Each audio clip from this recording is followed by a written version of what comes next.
What's up, everybody? Welcome to Wicked Crazy Pinfalls with an amazing guy, one of the best guys in the community. I told my girl this. I think he is on the Mount Rushmore of podcasters in wrestling. The one, the only, Mr. John Alba. How you doing, I boss? really appreciate that. That's very kind of you. You're sadly mistaken in saying that, but I appreciate the compliment nonetheless. Well, for me, because I was in that chat when were talking to Sean Rossap and stuff, and I asked a couple of New England stuff too.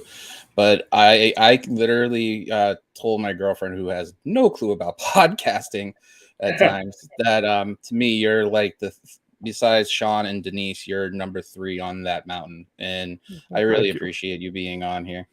Thank you for So that. we're I gonna appreciate that. touch on no problem.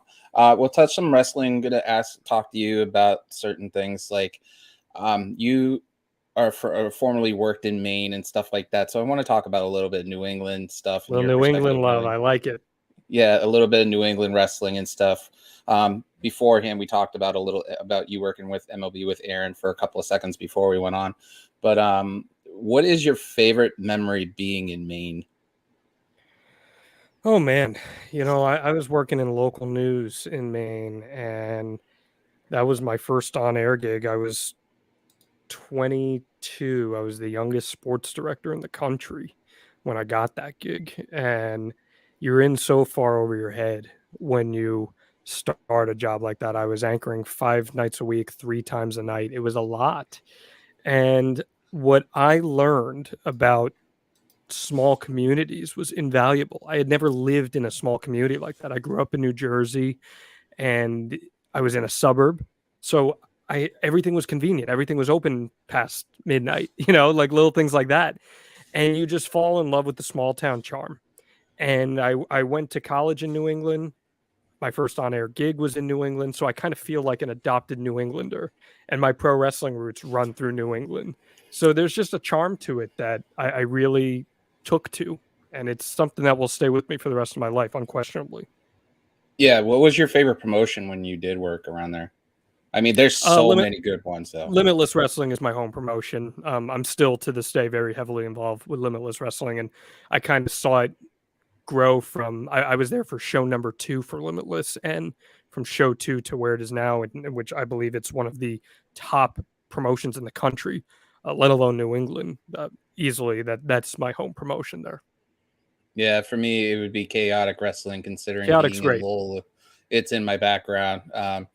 I did see one show that they did at the Polish club here in Lowell. So, I mean, I'm kind of a little biased with Lowell love and stuff like that. No, listen, Chaotic's a great promotion, and pretty much every talent I work with in Limitless works in Chaotic too. So a lot of great talent go through there. Yeah, I mean, Tommaso Ciampa was in there. Obviously, Sasha Banks was there. She wrestled at the Lalacha Park one time. So, if you're from New England and you're lucky to see some of these people before they make it to like AEW and WWE, it's literally like watching minor league baseball in Lowell with the spinners and stuff like that. It's awesome. It's awesome. Yeah. Support independent wrestling in any way you can. Well, we'll talk about some wrestling and then we'll go back and forth a little bit because, that's why we call it Wicked Crazy a little bit. So this week's been very interesting in wrestling in general with Cody and Brandy leaving AEW. For me, I think it's a good thing. There's multiple avenues that, Cody can do. But what's your perspective on the possibility of like for an idea just to throw out there that he could go to New Japan Strong to help out or some other company to like MLW or even an indie promotion, like you said, Limitless, like that could be an idea, even though that's, that's like a dream thing. But any type of wrestling brand, he could just elevate them, not only as a performer, but somebody backstage. Yeah, I mean, Limitless had Cody come in back in January 2017. When he was doing that, that kind of helped put Limitless on the map. That show, Unreal, back in January 2017. But I think Cody's WWE bound. I don't see him going anywhere else. I think at this point in his career, Cody is looking out financially first and foremost, and he's well within reason to do that. I think he had his opportunity to kind of grow the brand and grow what he wanted to by starting AEW, helping start it. And he had his independent run in the way that he wanted to on his terms. So now he can go back to WWE and cross off that unfinished business that he had. So I feel like that's probably where Cody's next role is in WWE. Aaron, what are your thoughts about that whole Cody possibly going to WWE? Well, I'm kind of surprised that he's done with AEW. I didn't see that coming. I thought like that when it was reported he was working out a contract, I thought they were just like negotiating while he's still doing shows for them. But then that bombshell from Fightful about him leaving AEW and looking his heading to WWE. I think I agree with John here. He's revented his whole character from his WWE days because the Stardust was killing his career in WWE. And he had to leave. He had to leave to reinvent himself. Since he reinvented himself, now he has to be. It's gonna be a little different because there's a little bit less creative freedom in WWE, but I think they'll give him some more. Because you won't hear those promos, like those typical Cody Rhodes promos in WWE that you hear in AEW, but I think they'll push him more and better in WWE. I don't know about main event, maybe right away, but I think he's done what he set out to do in the Indies, revamp and put other younger talent over. I think he's doing it for himself because he's not getting any older. I mean, it's also a possibility. I wanted both of you guys' opinion that if they do bring him back, do you see him like doing a backstage thing to help NXT a little bit, like his dad did? I know that seems far-fetched as an idea. That I kind of put out there onto Twitter the other day, where I was just kind of thinking to myself, I was like, who's to say, like, if things get all chummy with Cody and upper management, who's to say that 5, 6, 7 years down the line, they're not like, hey man, here's an opportunity to take over this developmental territory. You can kind of finish what your dad started and fulfill that side of you that likes building tomorrow's stars. It would be a really interesting path. Truthfully, my gut says we haven't seen Cody wrestle his last match in AEW, but I still think for now he's WWE bound. Yeah, a lot of people do think that he might run for even office, which would be amazing for him to do. Do you think him losing the ladder match? Do you think him losing the ladder match to Sammy Guevara was a sign that he knew right away he was leaving AEW? I think it's just what you do when you're putting over a talent, like Sammy Guevara. It's a big moment for him, and you want to pay it forward in the right way. And, one thing Cody deserves a lot of credit for in AEW is that he was very selfless. He helped elevate a lot of guys there. Brody Lee, Malachi Black, Darby Allin, Sammy Guevara. There's a lot of guys that were positioned higher because of the work they did with Cody Rhodes. Yeah, and that's like a long litany of other performers doing that in different promotions, like building people up because they believe in their work. That's what wrestling should be. Yeah. It's pretty much what it always should be, regardless of what promotion it is. But, sometimes you don't see it. Your favorite wrestlers tend to you think are doing amazing jobs, and then the promotion might see otherwise. So that's why, like, for us as fans, we kind of just like, we want the best for them in the situation and a lot, and try to enjoy the positivity of their work. Even if, like Austin, when Austin's done, even though I'm going to say it's rumor, I'm not going to say it's factual till I see it.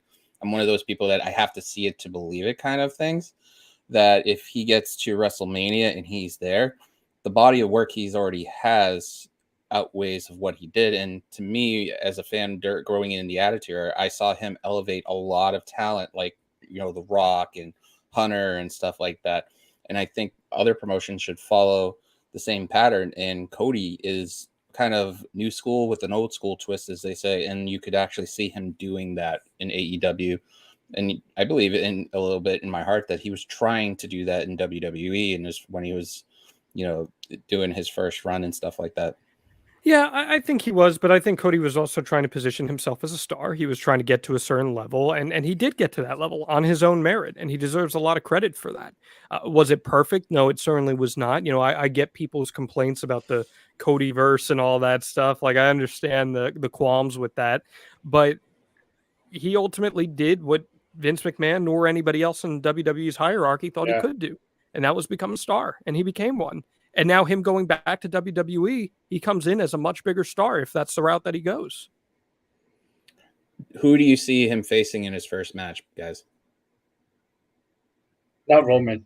because I don't think they have him beat Roman. No, I think probably a Seth Rollins or a Bobby Lashley type, Yeah. probably someone along those lines.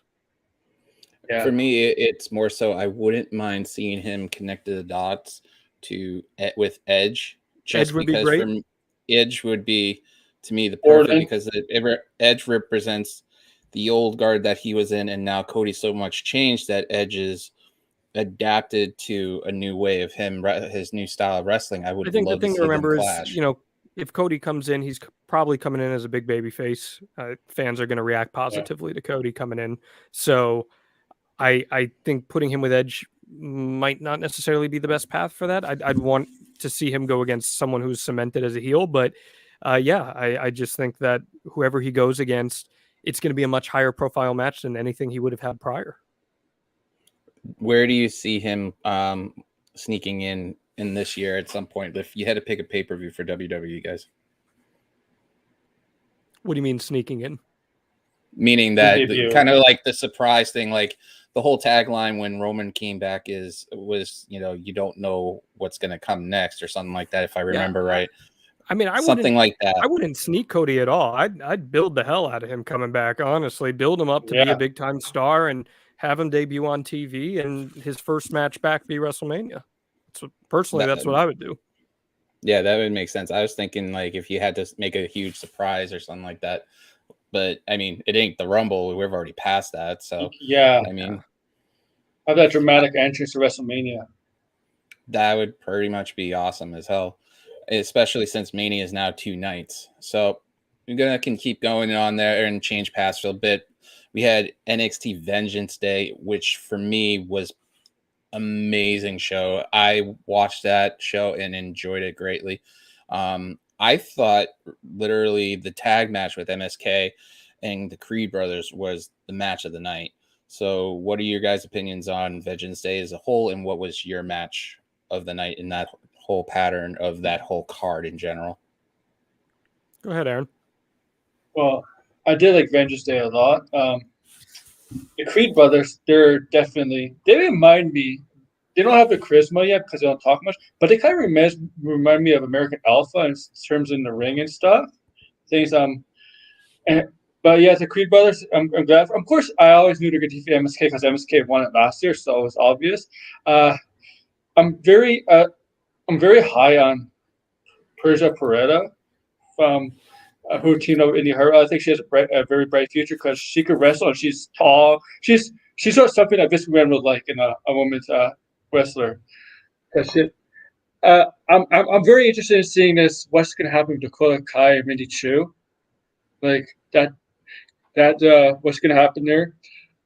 I didn't expect Pete Dunne to win the cage match, but it was a good match. It was a good show overall. I'm excited for Stomp and Deliver. I think night one's on the same day as WrestleMania, or afternoons on WrestleMania, the first night of WrestleMania, if that's confirmed. I don't think. The thing is with the women's division, I don't know who's next for Mandy. Io Shirai, because I feel like Io Shirai is like, I think her Raquel. I know Raquel's in the tag team in Cora, but I think they're main roster ready. And I think Io Shirai has been main roster ready since she lost her title. But yeah, I think it was probably been main roster ready for a while now. I mean, for me, I'm a little biased because I've worked so much with him, but I think Carmelo Hayes is just such a freaking superstar. And I thought his match with Cameron Grimes was really, really good. And Cameron Grimes is a hell of a talent, too. We just did an episode of The Extreme Life of Matt Hardy on Omega, and his father was a huge part of Omega and helping Matt Hardy get that territory off the ground. But I thought that overall, in-ring wise, strong show. I can't get behind all the creative direction behind NXT 2.0, but I think the talent like to try to rise to the occasion and have done pretty well so far. I think it also has set up a lot of matches for Stand and Deliver, whether it be night one or if they're doing 2 nights or something. But it literally pushed the narrative forward than a lot of some of their shows they've done. Usually it's like, Breaker and Tommaso pushing certain things. But this actually was very enjoyable to see that they were pushing maybe 4, 5, 6 different stories, especially with Ziggler intervening in the main event, and then you have Tommaso coming out, which will have that match next week, which is going to be a barn burner if it's set up and done right. But the crowd was screaming before that, the week before, but fatal 4-way. Do you see possibly, and I've asked this for a few of my friends, is that the NXT title gets on a WWE Mania night, like a lot of people think it could be, because they did have, even though it was at the Performance Center, the women's title there. Maybe it's time for the men's to be showcased on the Show of Immortals kind of idea. I think in the old NXT system, yes, but I don't think in the current NXT system that's something that they'd like to do.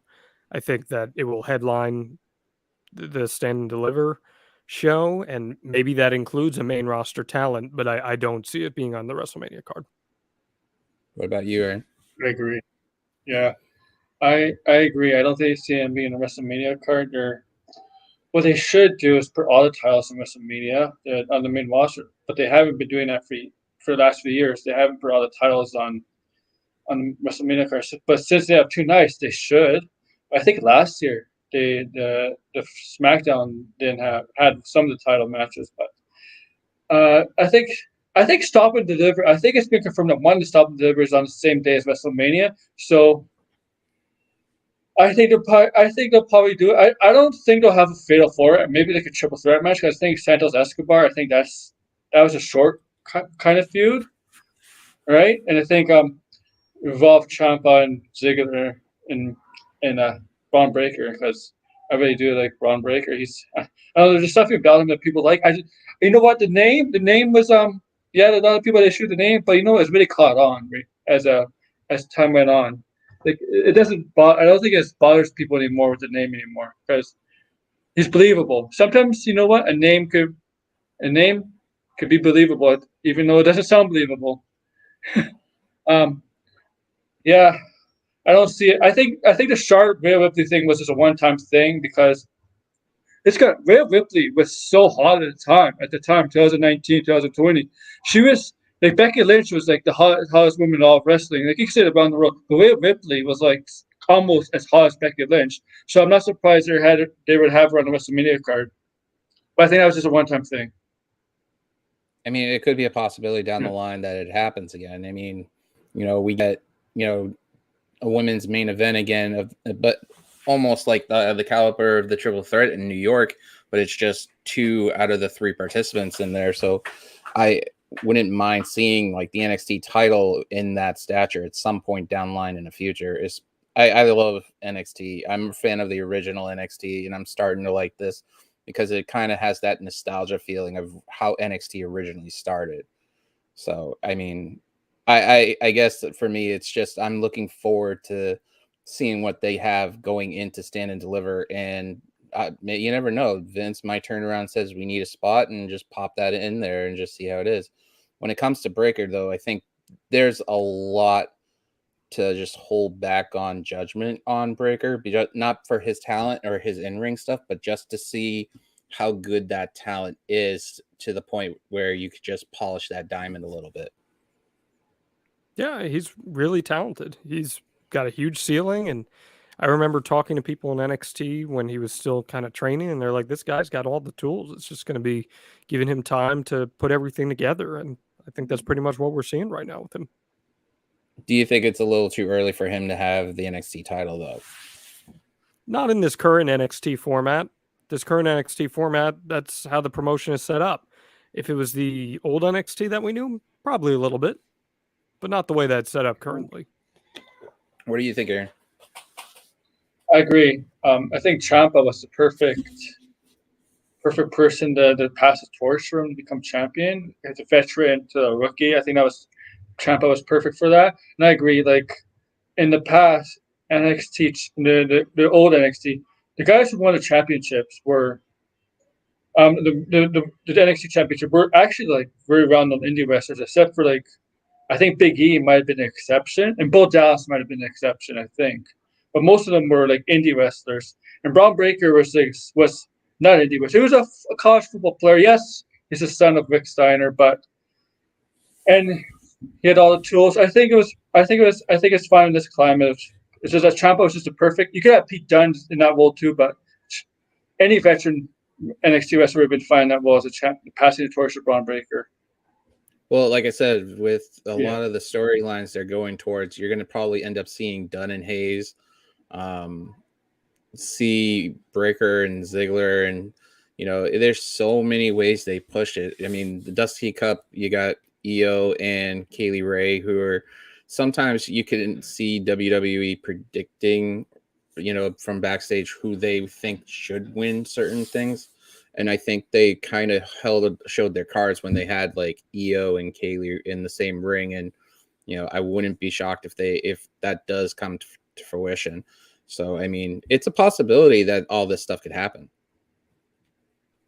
Yeah, certainly plausible. Again, it's kind of hard to pick the path of the current NXT. It's very different than what we've been familiar with. So seeing things through, it's just not quite the same as what we became accustomed to for so long. Who do you see in the next 5 years, though, out of this current NXT compared to the Black and Gold, where you could say that person's going to be a champion within about 5 years? Braun Breaker and Carmelo Hayes. Hayes, yeah, those two. Maybe Grayson Waller because they're very high on him. Otherwise, they wouldn't have him an angle with Styles. Maybe Grayson Waller. I don't see. I know a lot of people like Tony D'Angelo, but I don't see him as a WWE champion or a Universal champion kind of guy because I don't think that gimmick is like gonna last long. But yeah, those two for sure, Hayes and Breaker. I mean, for me, I'm in the same boat with you guys, but I Walter think too, but that's a different thing. That's the other thing I wanted to ask you, John. What do you think of this name change for Walter? Do you think it suits for where they want to go, or there's a lot of rumors about trademarks and stuff like that, though? A lot of times in WWE, things change just for the sake of changing. And that's case in point. Something changing just for the sake of changing. So that's how I look at it. Hey, it's WWE, like you said. Anything is possible.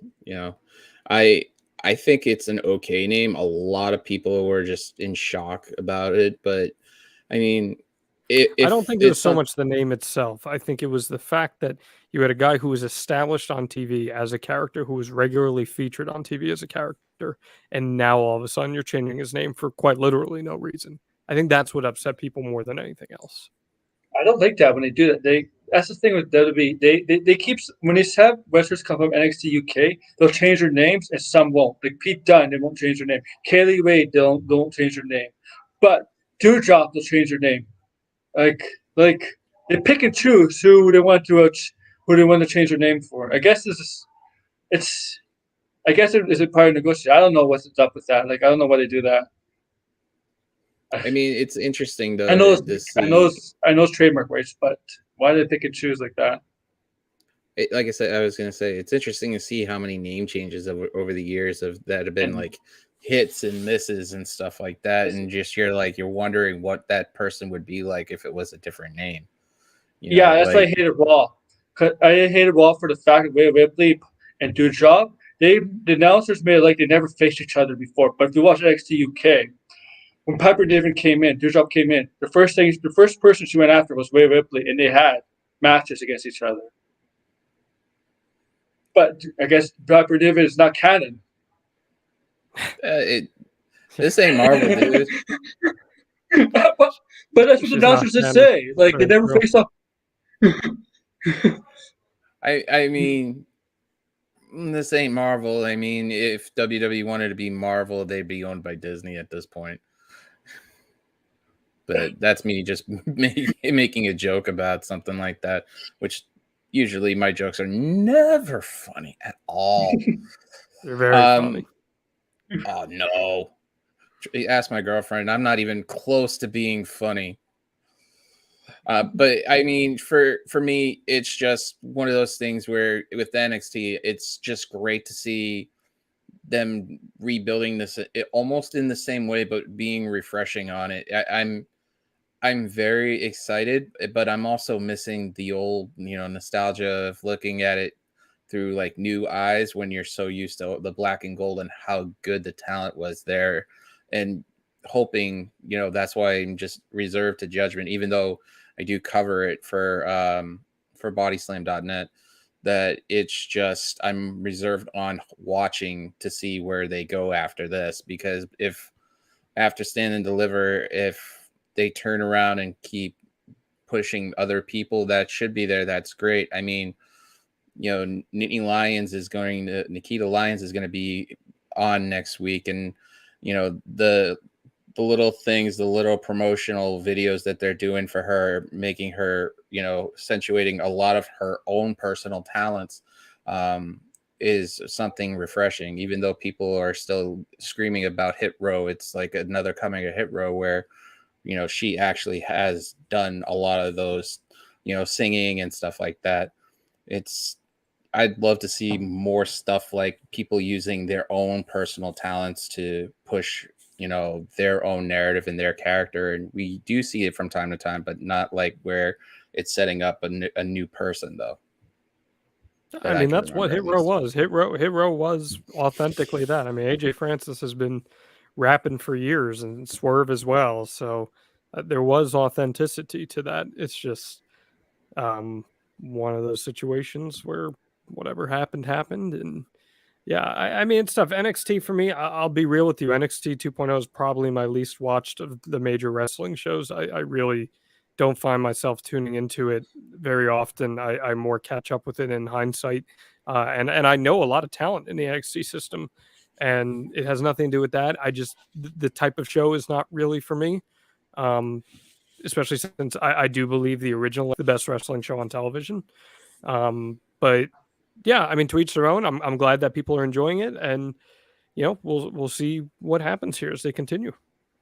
I mean, that's why I sometimes have to disassociate the two, because for me, NXT at Black and Gold at its height was close to me. Impact women's division is the number one women's division in the world.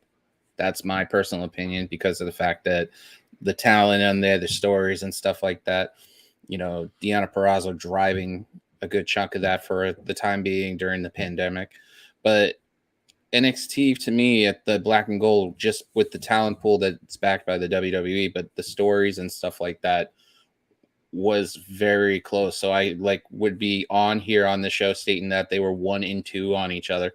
But now with 2.0, it's kind of hard to not say that that's kind of went back, not much, but I'm just waiting to see what they do in the women's division. And is Mandy the right person to hold that title? That's still out there. As the old saying goes, the jury's still out on that one. No, because Aaron jumps right in.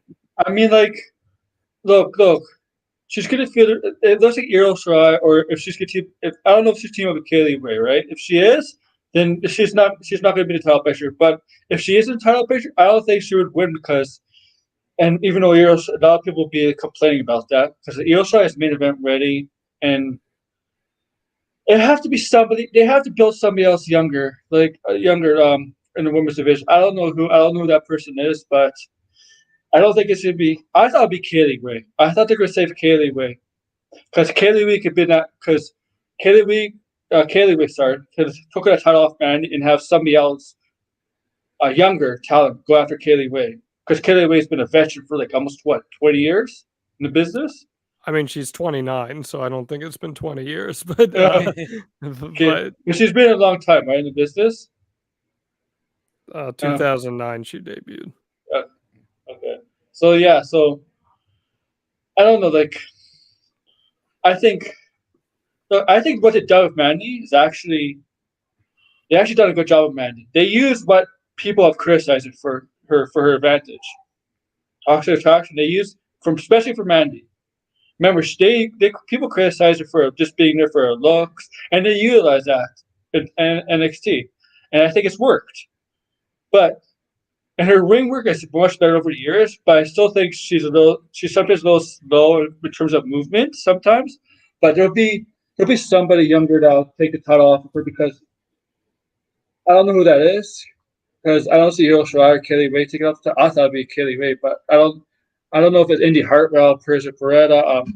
I don't think it's Windy Chu. I don't think it's Dakota Really? Kai. You don't think it's Windy Chu? No, not with that. Like Windy Chu's lovable, but those kind of gimmicks don't end up winning the main championships. Like, you know, I think he like was you being don't. a little sarcastic there. I know. But like the thing about those gimmicks, right? They're like always like the thing about those gimmicks. They don't end up winning the championships because they're over. They're over. They don't need a belt. You know, like I don't know who else. Maybe I don't know. I can't think of it. I honestly think I'm probably the only one on an island that you put that belt on Windy Chu and it's gold right there. Just because with this NXT, it would be interesting to see, you know, her cuddling up with that NXT title and some vignettes and stuff, and just, Hilarious. you know, be interesting, and people would be like, "We want your title." Be like, "No," and just start kicking the person in the video. I know it's just it's good to see, you know, something different, but oh my god, some of the stuff she's doing now is amazing. Like the whole being on top of the locker and turning, looking at, you know, them and the whole thing and saying, "Oh, he likes you," or last week being like, just going off and looking at Dakota, be like, "Well, there's a spot opening for the Dusty Cup and stuff," and there's Dakota doing her character. It's interesting to see like certain psychology bouncing back and forth, and I'm all for that. And if you can push anything like that, it's more fun to watch. Yeah, I mean, it's the old ice cream parlor, right? If there's a flavor for everybody, if that's your jam, awesome. So, oh my god, Baskin Robbins, man, I miss Baskin Robbins. Oh yeah, you gotta tell me, John, you miss Dunkin' Donuts being when you were up here. Everybody needs a Dunks run at least. Dude, there's Dunkin' I'm in Jersey right now. There's Dunkin' everywhere. And when I was in Orlando, there's Dunkin' everywhere down there too. But it's nothing like Boston Dunkin' Donuts. It's all New England. It's all the same. Not. I'm talking honestly, about old. Truthfully, I liked Tim Hortons more when I was in New England because I couldn't get that anywhere else. So I would check out Tim Hortons. But I don't drink coffee, so I'd be more like venturing into the hot chocolate, or if I want to get a donut or something, I'd be into that. But I mean, Dunkin', I've grown up on Dunkin's everywhere here in Jersey, so you get a Dunkin' every street, just like New England. Yeah, but for me, I like the old school Dunks. Like when you're a kid in the 80s going in the 90s, you walk in there and it's literally like you can smell it from the back room kind of thing. And you know, you go to a Baskin Robbins in the mall and you're just sitting there and they're giving you the free spoon and stuff like that. Yeah. Man, talk about nostalgia. I loved Carvel growing up. I was a big Carvel fan. Really? Oh yeah, I did like Carvel. I like Baskin Robbins too. But there's so many good places too for ice cream around here and around the world. It's kind of hard to find. This is why we bounce around on stuff. This is always fun to do anyways. So we got Chamber on Saturday, and a lot of great matches and stuff like that. I'm excited to see what they do with Brock, if they're actually going to do this double title thing or whatnot. I saw some of the episode that he did with Pat McAfee on his show on the way home, because, well, driving from near Boston all the way to Lowell is literally 40 minutes to kill. So a lot of the stuff Brock said was interesting, how he's just having fun, and that's something that rubs off on the rest of the things that person does, and you get highly interested. I agree. This is Brock's best run ever. I think he's extremely happy. One of the things they did talk about was the UFC stuff, and how McAfee asked what the difference between Dana and Vince was. And it's interesting to see that Brock, even though they had problems, looks him at as a father figure and sees Dana as kind of almost like an equal as that much. But I think if they do pull the trigger at a Chamber, I think it's going to end up in shenanigans in some way, shape, or form. So what do you guys think about the Chamber? What do you guys see happening with Brock? Is there going to be a double title match at Mania? I probably think that Brock wins. I don't love it on the sense of I don't know why he won the Rumble and then had to be in the Chamber match. I don't like the idea of that. I think it devalues the Rumble a lot. He didn't need to lose the title. He could have kept the title and then still won the Rumble if they really wanted to get to that point. I think the one outlier here is just does bringing Cody in potentially change up the plans for the WWE title picture, which I guess we'll find out. What about you, Aaron? Like Royal Rumble's requesting me him losing the title. I know the whole point is him to get back at Roman. Okay, we all know he's going to face Roman WrestleMania. We knew that's the plan. But if he win, I do think he's going to win the title against Elimination Chamber, and it'll be title versus title. And I do think he'll win it, but it'll be like the Becky Lynch situation, I believe, like in 2019 when she had to, defend the belts twice in one night, one for the Raw Women's title and the Smackdown, where she lost, I think, the Smackdown Women's title. It'll be something like that, and she'll probably end up losing to Roman Reigns again or something. Roman Reigns will probably retain it from him and move on from there. Because I'm after WrestleMania, I'm done with Brock and Roman Reigns, really. Really? Yeah. I think there's still a little bit more meat on that bone. You can. They can do it for one more WrestleMania Backlash. Stuff like that. Like, I don't know. I think it might do something they did with Becky Lynch, like Becky Lynch situation. I think that in a right set, you might actually just relive history. We had a little bits of glimpse of that at the Rumble with Seth and Roman about Seth coming out in the Shield gear and everything like that. I would love just to see these three go at it again, but not having like a briefcase or something, just like a straight up triple threat match where they're both entering and Seth literally is like almost in his wife's role where he wants to get both of them and comes out with that. I think that it's a possibility like Brock does come out with it, but I also am excited to see, the possibility of like somebody like AJ getting a shot at getting the title and going into Mania as a title, because it's been a while since AJ's had a WWE championship and he hasn't even gotten a shot like a full on, title run with the Universal title. So it would be pretty interesting to see like, at some point AJ versus Roman just to have that going and stuff. Yeah, certainly. AJ is someone who should always be in the conversation for a main event run. No doubt about that. So we got another person pop in. What's up, Drew? How you doing? Oh, you didn't tell me Drew was coming. Nobody told me that. Well, I guess I gotta go now. I'll see you now. What's up, Drew? Good to see you, man. Hey, John. It's nice to officially talk to you in person. Yes. Pleasure, my man. How are you? I'm good. I know you talked to a big money Matt, but now, Okay. We're not taking monikers anymore. We've already ran through Friday's episode of The Extreme Life of Matt Hardy is about big money, Matt. So thank you for the plug, Drew. I'm always here to service you, my friend. Always here. First and foremost, how you feeling with everything going on in wrestling? You mean just you and health-wise? Oh, I'm good. Yeah. I still have my trusty heart monitor on, so exciting stuff. Yeah. When he told me about the heart monitor, the first line out of it, he's like, "Yeah, I'll be Tony Stark. I'll be Iron Man." So he's technically the Iron Man of Wicked Crazy Pinfalls. There you go. Aside from the head of the table, but that's another story for another day. Yeah. So what are your thoughts on the chamber for the men's main event chamber with Brock? I definitely think Brock is winning.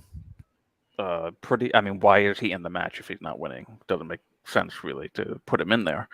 And I think what would be smart of him to do is for him to screw Roman the way that Roman screwed him at the Royal Rumble. So I think that he's going to get involved in that match. Who's Roman's facing Goldberg. Yeah, can you imagine how more of that, Drew? Yeah, God bless us all. Yeah, so I think that Roman is going to get screwed by Brock, and Goldberg is going to win. And and then Brock will end up winning the Chamber and get the title back. So it's gonna be interesting. Based off, like I said, based off of Brock getting suddenly added to this match, it just feels like that's the right thing to do. And the way that they have Brock's character right now, which is the most entertaining that he's ever been, I would say. I feel like his motivations, this version of Brock Lesnar's motivations, would be to get into the Roman Goldberg match and screw Roman out of the title. Yes, no? I mean, it could be a possibility. I wouldn't be surprised if, like, you know, they do the whole run back with, like they did with Lashley to Roman. Seeing Goldberg with the blue universal title would be interesting, but the conundrum is that who is he going to face at Mania if Roman's going after Brock? You know, that's just something they're gonna have to think about, though. Well, thank God that Andrew Zarian wasn't reporting facts when he said Austin Goldberg. Thankfully. But I don't know, and I've seen people say that and then go, "Oh, but wouldn't Brock want a title versus title match to have both titles?" But I don't think he really cares about that. I think he just cares about facing Roman. I think he cares about getting under Roman's skin, and screwing him out of the title would get under his skin probably the most that Brock could at this point. Well, I mean, it would make sense in that fact, but I'm still excited to see this match. If it's not anybody, if Brock doesn't get it, I'd rather have AJ, take that title and go for a run with it. I mean, it's overdue. When was his last WWE major title run other than the 18, the IC 17, 18. and yeah, so to me, he's well overdue. I thought he probably would have been the perfect if Brock wasn't in the Rumble. I thought he would win the Rumble. I even called it a few times. And so, women's chamber match, I think Alexa comes out on this to face, Becky at Mania. It would be a nice way to wrap that return that she did and touch all bases and stuff like that. And plus, on top of that, it's been a long time since she's had a singles championship run, so it would be something interesting. Plus, you could tie back to their feud when she was the goddess and Becky was still, got the SmackDown Women's title, and they ended up having Alexa win it in that tables match, so they can use that history to build up something. Who do you see comes out of the chamber, John? My gut says Bianca Belair. I don't think that it was a whole form of long-term storytelling when they did the monstrosity that was the SummerSlam match between Becky Lynch and Bianca Belair, but I think that eventually there has to be some sort of payoff here if you plan on sustaining Bianca Belair's character in any way or form. I'm not sure I see Alexa Bliss being put right in the title picture right now. I don't think she really needs to be. I think really two people, Bianca Belair and Rhea Ripley, are the ones that are beneficiaries more than anything of getting back into that picture. But who's to say, man? I really don't feel very confident in the direction of much WWE main roster booking right now to be able to confidently say where I think who ends up or who wins what. But my gut says Bianca Belair. Drew, what's your pick?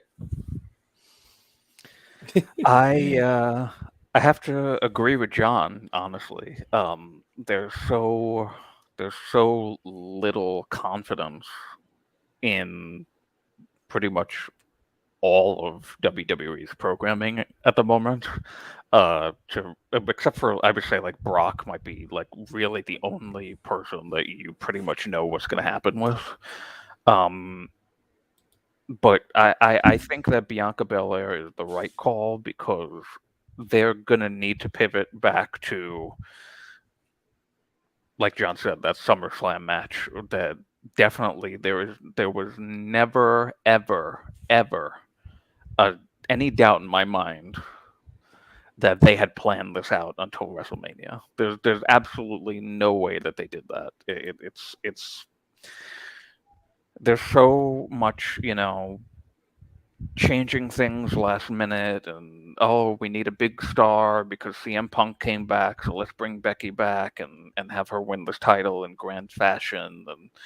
And I think that they thought that it was going to go well, and they saw, we made the wrong decision there, but we're just going to keep going with this big time Bex thing and that awful graphic that pops up every time she comes out. And I think that now would be the best time to right that wrong, because I'm hoping at this point they see that was a wrong. And of course now throwing Alexa into it makes you go, now is this going to be a big Alexa push now that she's, whatever all that nonsense was with the therapist on Raw. Now she's cleared. Now she's healthy again. It was such a weird thing for them to do. The answer to her problem was Lily, but the solution was Lily. Yeah, I don't get it either. So I don't know if they even know the trajectory of that yet, which makes me think they threw her in to this match as like a wild card thing. It's like, Alexa, she's on a climb right now. Now she's out of that therapist thing. Now she's coming to Raw. This would be the time for her to win this match and have a big match at WrestleMania. But I don't know. I still think it's got to be Bianca. It has to be, because there's no way that you could just leave SummerSlam like that and not have her get comeuppance. I mean, for me, I'm just excited for a first time in a while to see a chamber match that actually is, brings the story completely and goes into Mania. What was your thought, Aaron, by the way? If you know, Bianca, well, technically, Becky did pin her at SummerSlam, but that was like 30 seconds. She never really lost clean to Becky. Remember Extreme Rules? That was a no contest because Sasha got involved. And the show they did in October when they were overseas, Becky held it tight. So she did really win clean over Bianca. So the story is still kind of there. Bianca can still say, you still had to cheat to beat me. I mean, Becky didn't cheat to beat her. It was a clean win in 30-something seconds. And the thing with that win is that it was so hampering to the Bianca Belair character. Bianca Belair is the EST. She's the best. She's I mean, like I want to change. Go ahead. No, I was just saying it's complete antithesis of the character to lose like that. Yeah, I think what they need to do is change. They need to turn Rhea Ripley heel this year. I'm just saying they need to change. They need to turn Rhea Ripley heel. But didn't they hint at that a little bit in certain spurts, like Rhea literally acting kind of like a tweener, like heelish a little bit? But yeah, I mean, Rhea herself, just in general, is so amazing at what she does, and whatever they put her in a position, they're going to make her succeed regardless. You started heel work in NXT. I just don't really see the correlation to that with Bianca Belair or Becky Lynch turning Rhea Ripley heel here. I think again there's a core issue with the treatment of Bianca Belair's character with that SummerSlam match, and if she doesn't get some sort of comeuppance on Becky Lynch on that high stage, I think it's damaging and hampering to her. Yeah, Yeah, definitely is. Now, if you want to talk about Rhea Ripley, if you do turn Rhea Ripley heel, that could be the SummerSlam match. I think that would be a really entertaining Yeah. match.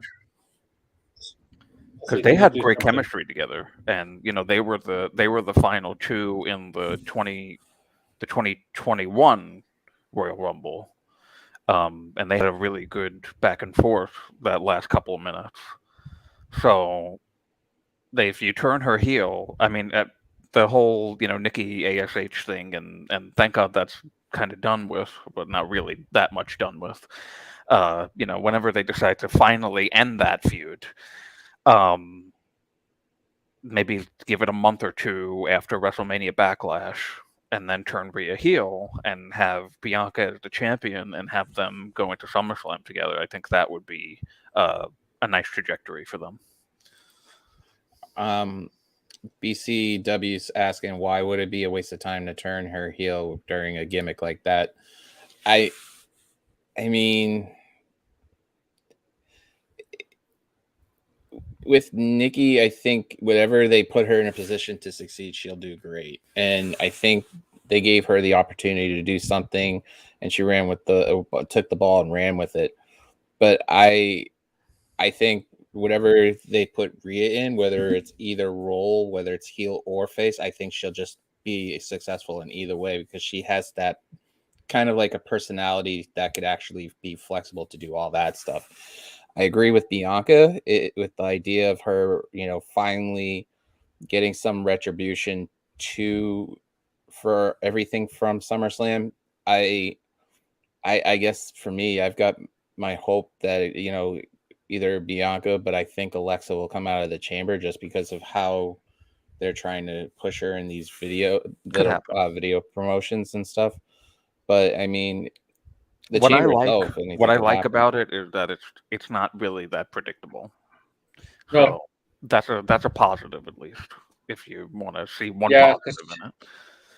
Yeah, because you got Rhea, Bianca, Alexa. Who else? Liv Morgan. I mean, Liv Morgan's a wild card. She could win this too if you think about it. Like, she's come close. I don't know who else the other two are. Who's the other one? I forget. But yeah, I like that how it's not predictable for this time. I mean, for the men's match, we all picked Brock Lesnar, but even though it's still not predictable, because you still have guys like Seth Rollins and AJ Styles, right, and Lashley and Lesnar. Yeah. I mean, the only matches I find unpredictable are probably Roman and Goldberg, Lita and Becky. It's great to see Lita, but we know that she's not going to win. I think Ronda Rousey is going to team up with Naomi. Is that correct? Yes. Yeah, they're going to team. That's just So they're probably going to win. Yeah, I think that the Elimination Chamber matches are not predictable as we think, but the other matches are more predictable.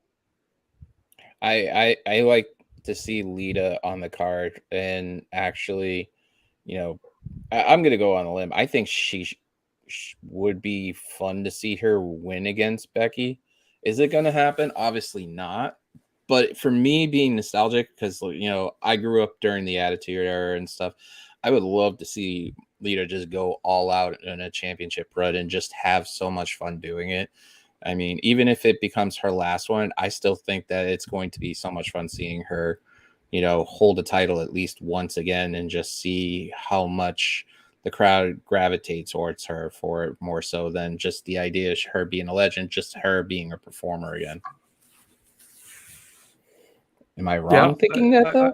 I mean, I don't see it happening in any way. I don't think this is a one-off for Lita. I think she's probably got a little run in her, but I don't see her being champion. I don't really see what you gain out of her becoming champion, honestly, unless she's there to help a Liv Morgan type or a Bianca type pin her clean at WrestleMania. But I think that story is laid there with Becky Lynch and Bianca Belair, and I really don't think it should be any other route.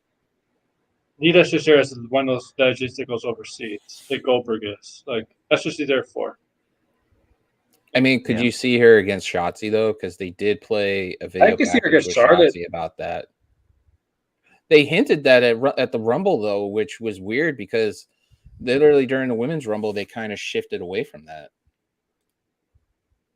I envisioned Lita probably facing a Bayley or Sasha Banks type at WrestleMania. Well, I mean, I can't wait to see what happens. We got the Chamber coming up this weekend and stuff. We're gonna cut it a little bit earlier just because of the fact that, you know, it's been an amazing time. I'm very appreciative for you guys to be a part of this and stuff. So since he is one of the top 3 for me, John, tell them where they can find you, my friend. I appreciate you guys having me. A lot of fun. You can find me at John Alba, JONALBA. Lose the H. H's are for losers, of course. But you can find me there on Twitter. I'm the host of The Extreme Life of Matt Hardy, which drops every single Friday, wherever you get your podcast with Matt Hardy. The Wives of Wrestling podcast with Giovanna Angle and Kim Orton. And that drops every single Monday as well. It's your Monday happy hour. Grab yourself a drink. You see right back there. My mic's in the way of it, but I got my bottle of Jameson there that I use ready. I got my swear jar that we use for the show as well. And you can find me on ad-free shows as well, adfreeshows.com. I'm the host of Up for Debate with Danny Cage there. And we just started a show with Lash LaRue from WCW that's called Time Limit Draw. Every month I ask him some questions while he draws a caricature. And it's a lot of fun. So adfreeshows.com, podcast heat, and all that other good stuff. Well, like I said, I appreciate you being on here. Like I said, to me, you're one of the top 5 people in the community when it comes to doing this stuff. And I appreciate that. Wait a minute. Somebody's popping in a little late. But John has to go soon, but I figured this guy deserves to say hi to you. So it's the franchise Bad Blood. What's up, buddy? Yo. What is up with everybody? What's going on? Good, yeah. I was trapped on the aisleways trying to get home, and I was watching you guys on the phone. Oh, look, it's Big Money Drew. Oh boy. Oh, look, it's Aaron. So, Mr. Alba, nice to meet you. What's up? Finally. Before you guys go, I was watching, and as a wrestler, I'm going to say the whole Elimination Chamber for the women's match, interesting. Very interesting. We talked about it on the Roundtable Pro Wrestling podcast the other day. We will be doing a live stream on Saturday, watching the Chamber. So, all comments, anything like that, you guys are welcome to jump in and, like we do, shoot the shit.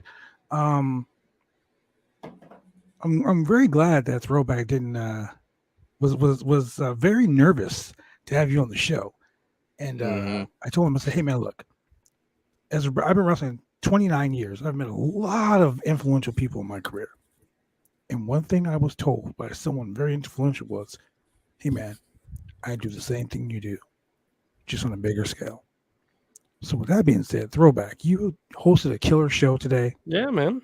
You had an amazing group of guys come on the show. Guys, do me a favor. Give him a round of applause because this dude was so nervous to have you on the show, John. No reason to be nervous, man. I appreciate that. But, I mean, we're all doing the same thing, right? We're all having fun and talking wrestling. And that's exactly what it boils down to, right? So I do appreciate it, genuinely. Thank you very much for having me on. Now it's time for me to hit the gym. I got like 3 shows this weekend, and I'm feeling fat. So kill it. Have a good night, guys. Take care. All right, Drew, tell them where they can find you, my friend. You can find me at Big Money Drew on Twitter, and only follow me if you're a nice person. Please, I don't want any of that toxic shit around me. And you can find me on Fightful Overbooked with hits and misses. I do that with Joe Pearl, and that's really fun. Go youtube.com/Fightful Overbooked.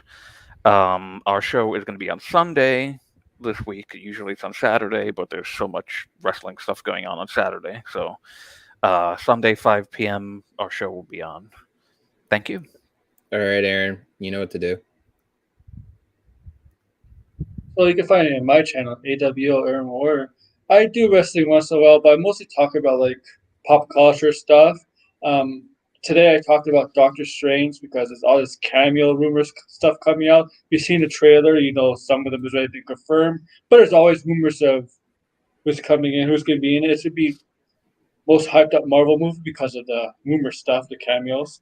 I talked about I didn't think it was a very good, one of my best streams because I only talked about about 20 minutes. I had nothing else to say. And Saturday, I'm going to talk about Peacemaker episode 8, the season finale. John Cena's hit show. And I'm happy because it's getting a season 2. Congrats to John Cena for getting a season 2 of that show.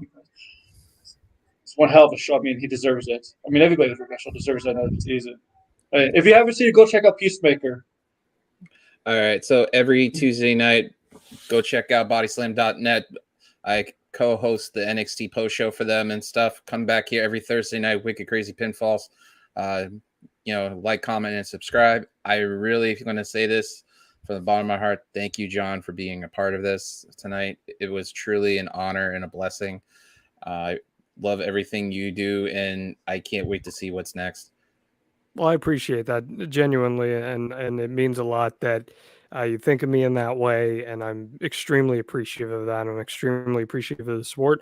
You should come on out, catch me at a New England indie show. Definitely would love to break bread in person, and then you can boo me and ask for me to get my head punched in or whatever. Something. That's what people do these days. No.